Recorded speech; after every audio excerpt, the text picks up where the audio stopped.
Bagaimana pendapat Ustadz mengenai Wahabi? Karena beberapa referensi ana menemukan dahulu Abdul Muhammad bin Abdul Wahab pahamnya dulu ditolak oleh ulama-ulama dunia. Wahabi diambil dari kata Muhammad bin Abdul Wahab, maka pengikutnya disebut Wahabi. Tapi karena nama itu sudah terlalu buruk, negatif, maka berganti baju menjadi Salafi. Untuk membuat orang supaya tak lupa, maka disebut dengan Salafi Wahabi. Salafi baju baru, Wahabi baju lama. Menyikapi tentang Wahabi ini ada kelompok yang pertengahan, ada yang ekstrim, ada yang membenarkan sama sekali.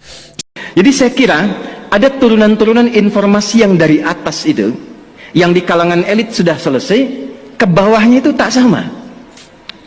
Kunut misalnya, di Muhammadiyah itu nggak mempersoalkan kunut. Saya belum pernah temukan ada orang Muhammadiyah di Majelis Tarji menfatwakan kunut bid'ah, tak ada. Kecuali Wahabi di muka bumi ini. Jadi tidak peduli apakah gelugeran namanya Wahabi, Salafi, Hadithi, Athari, semuanya kami tidak peduli tentang istilah, tapi kita kembali kepada esensi makna. Akidah yang benar adalah akidah Islam ahli sunnati wal jamaati al ash'ariyati. Sudah akrab dengan anda dari dulu.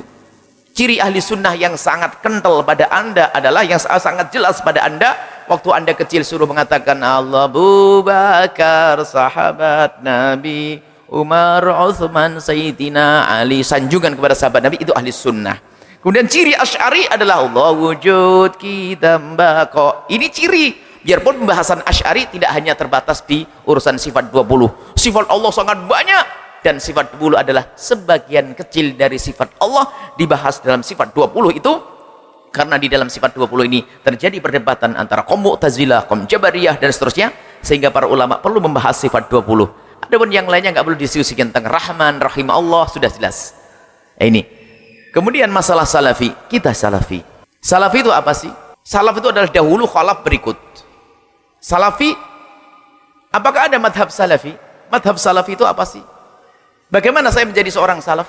Apakah yang dinamakan Salafi itu adalah orang apa ngikuti Nabi dan sahabat Nabi begitu? Salafi itu seperti gini, pertanyaan, gimana ya Ustadz, saya ingin jadi Salafi, kembali kepada kitab dan sunnah Nabi. Marhaba, saya mau kembali kepada kitab Al-Quran dan sunnah Nabi. Gimana caranya? Ambil Quran, ambil hadis Nabi. Mungkin saya gila dulu Ustadz, saya ini pensiun baru Iqra.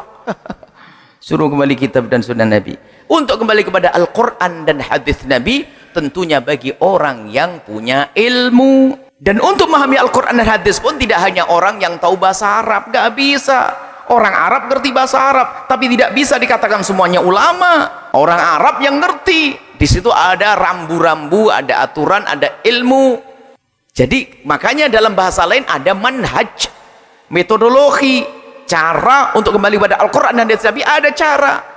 Sekarang tanyakan kepada orang yang ngaku dirinya Salafi, ya Ustadz yang katanya kamu Salafi, saya ingin kembali Quran hadis, adalah manhaj yang tertulis, saya mau ikut.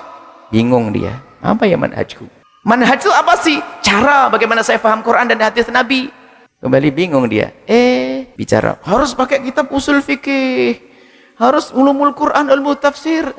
Yang punya ente punya itu bukan. Yang punya adalah ulama betul Imam Syafi'i mencetuskan ilmu usul fikih, rambu-rambu, undang-undang, aturan, kaidah-kaidah memahami Al-Quran hadis. Maka Imam Syafi'i punya manhaj, metodologi bagaimana orang paham Al-Quran. Ini loh caranya. Imam Syafi'i waktu itu ditanya oleh muridnya, gurunya Ibnul Mahdi, tentang orang-orang ini kok banyak salah memahami Al-Quran, memahami hadis. Ini gimana ya Syafi'i? Kok orang pada nggak bener nih, saya lihat di sana nggak nafsir Quran semaunya sendiri gini-gini. Maka Imam Syafi'i menulis kaidah satu demi satu, kaidah dikirimkan kepada Ibnul Mahdi. Setelah itu kaidah dikumpulkan, ternyata ini kaidah bagaimana memahami Al-Quran dan memahami hadis Nabi SAW, disebut dengan istilah Ar-Risalah. Kitab Risalah adalah kitab usul fikih yang dikumpulkan Imam Syafi'i. Setelah itu madhab Malik juga punya kaidah, cuman belum dibukukan. Setelah itu madhab Malik membukukan juga, madhab Hanifi membukukan, madhab Syafi'i membukukan. Jadi mereka ada rambu-rambu lah. Dengan dawabit rambu-rambu inilah kembali kepada Al-Quran dan hadis Nabi SAW. Maka untuk menjadi Salafi adalah bermadhab. Nah, ini saya madhab Syafi'i, maka saya Salafi. Ya kita itu loh yang Salafi. Yang nggak mau bermadhab, lo ikut siapa? Coba yang mengatakan tidak mau bermadhab, bagaimana engkau paham tentang am dan khos? Bagaimana kau faham mutlak muqayyad? Bagaimana kau faham tentang nasih mansuh? Dari mana kau ambil ilmu itu semuanya? Ya, saya ngintip dari Imam Syafi'i. Ya sudah ngintip, nanti suka ngintip. Sudah mengintip, ngaku dia paling hebat. Enggak begitu caranya.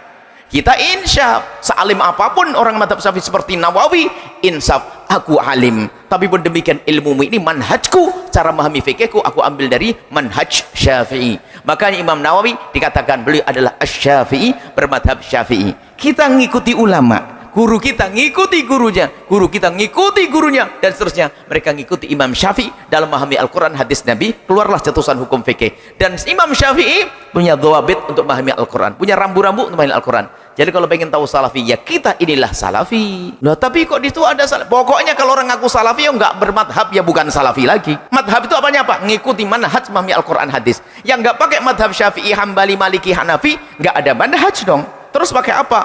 Dia pakai ilmu hebat, kira-kira saja. Gitu, nggak mungkin. Harus bohong kalau udah ikut Imam Syafi'i. Bohong kalau udah lewat Imam Malik. Kalau kita kan diajari tawadhu, insyaf.